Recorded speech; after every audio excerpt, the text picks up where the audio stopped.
સરદાર વલ્લભભાઈ પટેલ. સરદાર વલ્લભભાઈ પટેલને કોણ નથી ઓળખતું? ગુજરાતના શિવચક્ર, અખંડ ભારતના સર્જનહાર, ભારતના દીર્ઘદ્રષ્ટા સરદાર વલ્લભભાઈ પટેલ. અત્યારે વર્તમાન સમયમાં પણ સરદારની વિચારધારા આપણે અપનાવીએ, તેમની નિડરતા, હિંમત, પ્રામાણિકતા અને સાહસ જો અત્યારે પણ આપણે અપનાવીએ તો જ આપણે ભારતની, આપણી અને આપણા પોતાના કહેવાતા દેશની પ્રગતિ ખરેખર કરી શકીશું. આપણી આઝાદીને આપણે પૂરેપૂરી તો જ માણી શકીશું. અને સરદાર વલ્લભભાઈ પટેલના પણ શું થયું? કઈ કહીશ કે હું ગાડા જ મોટા કરીશ?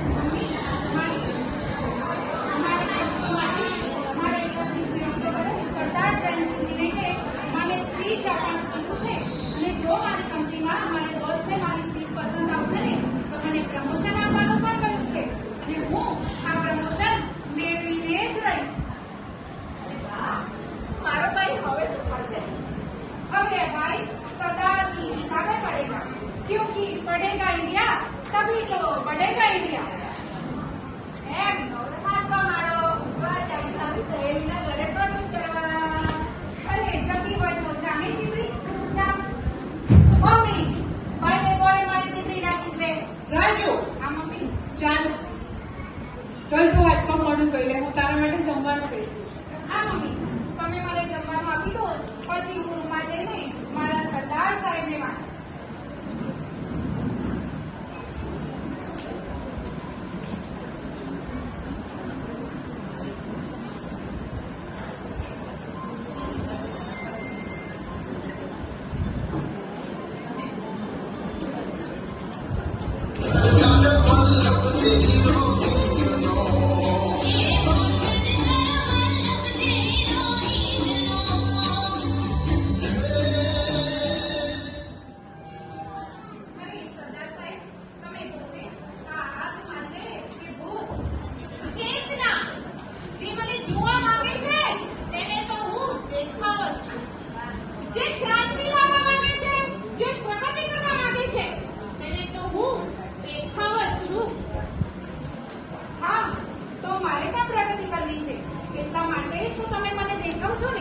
પેલા મુન્નાભાઈ વાળામાં ગાંધી બાપુ દેખાતા હતા એમ જ ને? અરે ચલો જે હોય તે. હવે આવ્યા છો તો મને હેલ્પ કરશો ને? તમારા જીવન વિશે જાણી અજાણી વાતો મને કહેશો ને?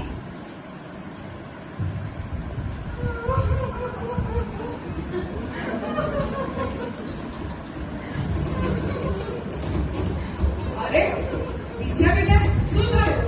કેમ રડે છે? મમ્મી, આજે પણ પેલા નવરીનાઓ મારી મજાક ઉડાવતા હતા અને મને ગમે તેમ બોલતા હતા. એ લોકો કઈ બધું કહે ને એ પહેલા હું ત્યાંથી ભાગી આવી. પણ તને કેટલી વાર કહ્યું છે કે તું એ રસ્તેથી નહીં બીજા રસ્તેથી જા, પણ ના, તને બીજા રસ્તે જવામાં જોર આવે છે. માતા પિતા જો આટલા માયકાંતરા હોય તો બાળક ડરપોક જ પેદા થાય ને. તમે સાચું કહો છો સરદાર સાહેબ. અમારા માતા પિતાએ અમને ક્યારેય હિંમતની તો વાતો જ નથી કરી. હંમેશા પરિસ્થિતિની સામે રસ્તો બદલવાની જ વાતો કરી છે. રાજુ, તું કોની સાથે વાત કરે છે? શું બળબડ કરે છે? મારા નવા મિત્ર સરદાર વલ્લભભાઈ પટેલ સાથે. પણ ક્યાં છે એ? મને કેમ કઈ દેખાતા નથી? સરદાર સાહેબ તમને પણ દેખાશે. કાળજું સીલું રાખો, ક્રાંતિ અને પ્રગતિની વાતો કરો તો સરદાર સાહેબ તમને પણ દેખાશે. અને હા મમ્મી, જો તમે અમને સરદાર સાહેબના સાહસ અને સ્વાતંત્ર્ય સંગ્રામમાં તેમની ક્રાંતિની વાતો કરી હોત તો અમે આજે આવા ડરપોક ના થયા હોત. હા મમ્મી, ભાઈની વાત સાવ સાચી છે.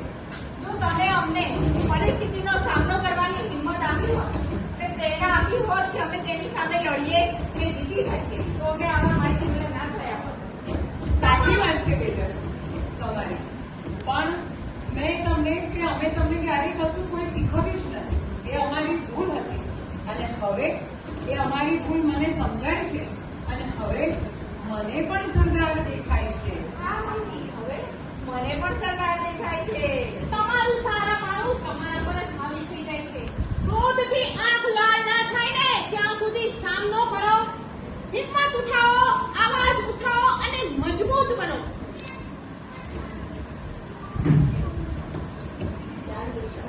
ચાલ દિશા, આજે આપણે પેલા નવરીના અને લફંગાઓની દશા અને દિશા બંને બદલી નાખીએ.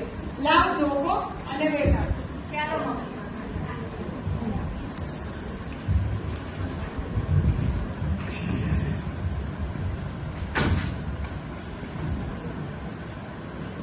અરે આજે કેમ તમે ઉદાસ દેખાવ છો?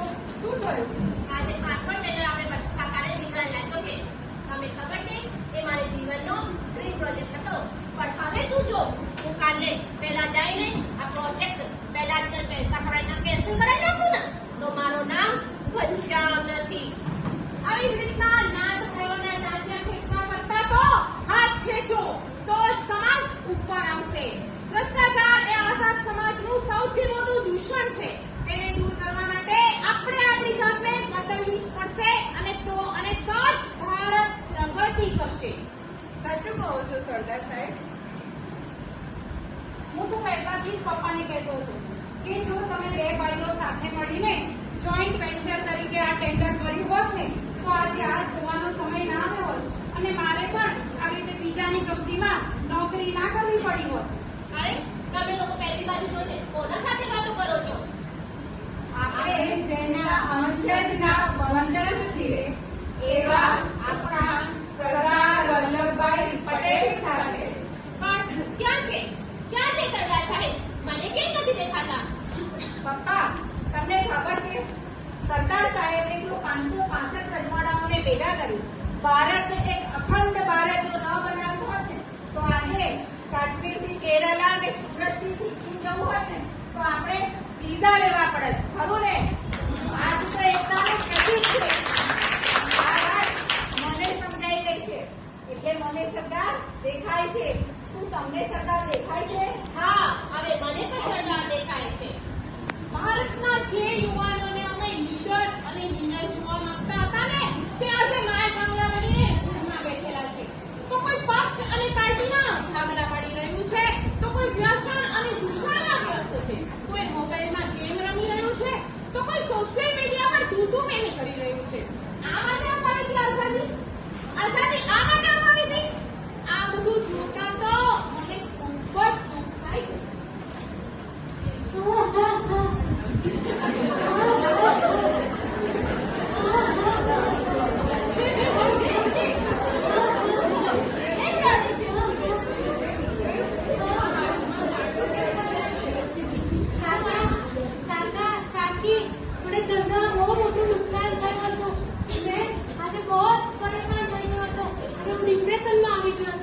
મેં મારી હાથની નસ કાપી નાખી.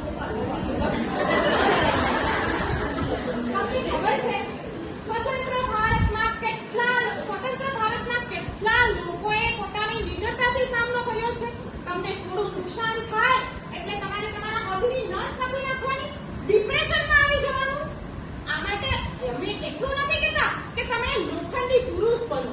તમારા હાથમાં પોટલો થયો છે તો સળિયો ગરમ કરીને જાતે જ નામ આપો. પણ નિડર અને નિર્ભયતાથી સામનો કરતા તો શીખવું જ પડશે. સત્ય પરેશાન થાય છે પણ પરાજિત બની. સાંભળજો, સત્ય પરેશાન બને છે પણ પરાજિત તો કદાપી નહીં. સાચી વાત છે સરદાર સાહેબ તમારી. અરે તમે બધા કોની સાથે વાત કરી રહ્યા છો? અમે એક વિચાર સાથે વાત કરી રહ્યા છે જેમનું સમગ્ર જીવન એક વૈચારિક યાત્રા છે. એવા આપણા સરદાર વલ્લભભાઈ પટેલ સાથે. સરદાર વલ્લભભાઈ પટેલ? પણ મને કેમ નથી દેખાતા? કાળજું સીનું રાખો અને સાચું બોલવાની હિંમત રાખો તો તમને પણ સરદાર સાહેબ દેખાશે. આજની યુવા પેઢીમાં સહન કરવાની શક્તિ જ નથી રહી. થોડું કંઈ થાય તો આવી જાય આત્મહત્યા કરવા. જાણે આત્મહત્યા મુક્તિનો એકમાત્ર જ ઉપાય છે. હવે મને મારી ભૂલ સમજાઈ ગઈ છે અને હિંમત પણ આવી ગઈ છે અને મને પણ સરદાર દેખાય છે.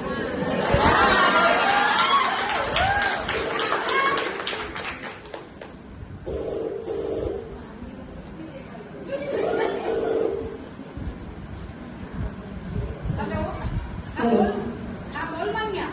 અરે રાજ્યા, આ પેલી ફટાકડી ખુશી છે ને, એ કાલે નેટ ઉપર કંઈક સર્ચ કર્યા કરતી હતી ફોનમાંથી. મેં એને પૂછ્યું શું સર્ચ કરે છે? આમે સ્ત્રીઓ દિલથી કામ લે, દિમાગ તો એમની પાસે હોતું જ નથી. તો મને કહે કોરોનાની રસીની રેસીપી સર્ચ કરું છું. બોલ. અને બોલ રાજ્યા, આ પેલી જાડી આંટીએ આજે પાતળી ઇડલી ઉતારી છે. તારે ખાવી હોય તો રહેવા દો, નહીં તો ના ભાઈ મારે નથી ખાવી, ચાલ હું ખાઉં. ઓકે. અમે આ માટે સ્ત્રીઓના સ્તર ઊંચા લાવ્યા હતા કે સ્વતંત્ર ભારત પછી તમે એને મજાકનું સાધન બનાવી શકો. તો એનો શક્તિનો સ્ત્રોત છે, જગત જનની છે, બાળકને ઉદરમાં ધારણ કરનારી જન્મધાત્રી છે. એટલે તો કહું છું સ્ત્રીઓનું સન્માન કરો. આજના યુવાનો જે અન્ય પ્રવૃત્તિમાં સમય બરબાદ કરી રહ્યા છે ને, તેના કરતા અડધો સમય પણ જો એ વાંચન, વ્યવહાર, એકબીજાને હેલ્પ કરવાની ભાવનામાં વગાડે ને, તો એમનું અને એમના સમાજનું કલ્યાણ થાય છે. એટલા માટે તો હું બધાને એક સંદેશ આપવા માંગુ છું. વસુદેવ કુટુંબકમની ભાવના પેદા કરો, એકબીજાને સહાય કરો, આગળ આવો, સંગઠન બનાવો. સંગઠનમાં જ શક્તિ છે. વેગા કલાશ ભારતના એકીકરણના શિલ્પી એવા સરદાર પટેલના નાટકને આપણે માણ્યું. હવે હું પાત્ર પરિચય આપી દઉં. મમ્મીના પાત્રમાં કૃપાબેન દવે, ઘનશ્યામના પાત્રમાં તાન્યાબેન, દીકરો રાજુના પાત્રમાં વિરલબેન, દીકરી દિશાના પાત્રમાં વૈશાલીબેન, વિજયના પાત્રમાં તૃપ્તિબેન અને લોખંડી પુરુષ